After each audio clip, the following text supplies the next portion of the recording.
Sa video ito, ituturo ko naman sa inyo kung paano gumawa ng YouTube account. So kung may plano kayong maging vlogger or YouTuber, ano pang hinihintay ninyo? Tingnan na ang video at mag-sign in na. Hanapin muna natin ang YouTube app. Ayan. So sa may bandang itaas, may nakita kayong circle, pindutin natin. Pagkatapos dyan, add account. Ayan, hintayin lang natin hanggang matapos. Pindutin natin itong create account. Ayan. To manage my business. Next, first name. Last name. Pagkatapos, pindutin natin yung next. Basic information. Enter your birthday and gender. So, month, day, year, hindi pwedeng 18 below, kailangan 18 above.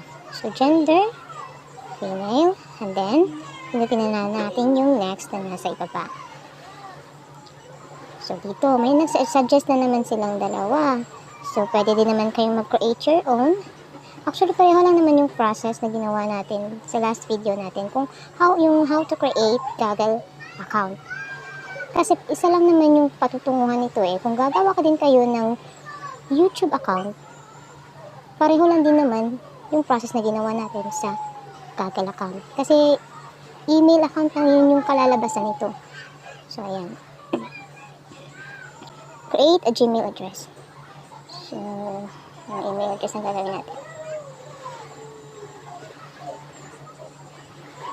Okay. Tapos, pindutin natin ng next kung tatanggapin ba ni Google yung create nating address. Oh, so ayan. Pwede siya.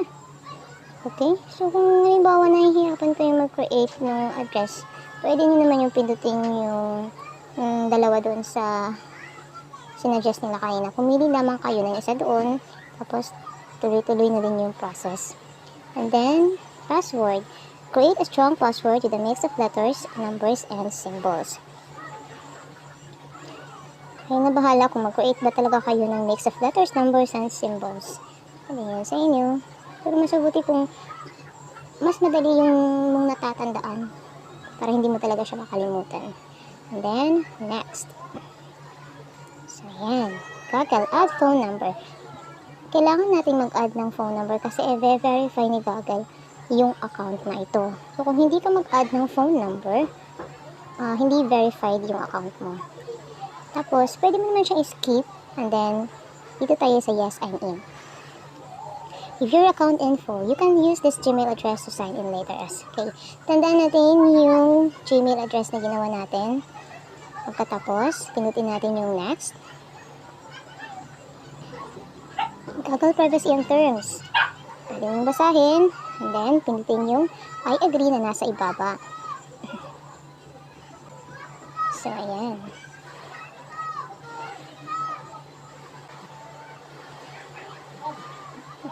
Ayan. So, meron na tayong nagawang account. Punta tayo dito sa your channel. Sa susunod nating video, ituturo ko naman sa inyo kung paano gumawa ng YouTube channel. Okay. Balik muna tayo. So, ayan. May nagawa na tayong YouTube account. Thank you for watching! Sana nag-enjoy kayo sa panonood. Please don't forget to like and subscribe and hit the notification bell para updated kayo sa aming bagong videos.